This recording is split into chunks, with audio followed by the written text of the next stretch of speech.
Hoji aka, yomon pismiqsiz, soddani o'qib yurganingiz bilan. Nimaga qiziqishingizni yaxshi bilaman-ku.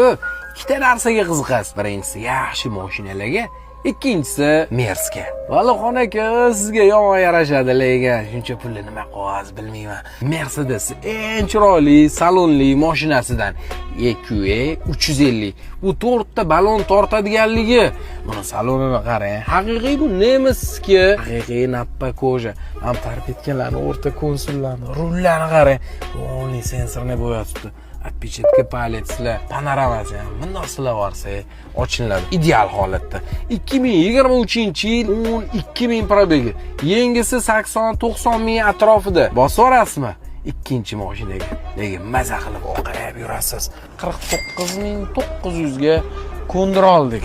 2 sutka sodalashdik. Shunaqa qattiq odam ekanlar. Yomon ham ko'rinib qoldik ko'zlariga. Bitta like bosib qo'ying-da. Mers qidirib yurgan bo'lsangiz, ideal variant. Adashmasam 6 sekundlarda 0 dan 100 gacha chiqadi. Mashinaning kraskasi toza deyaptilar. Bitta like ham bosib qo'ying. Valixon akalarga xotirjam qo'ying. Orqasini qarang, chiroyliligi. Mana shu logoni bitta bossak, bagaj ochiladi.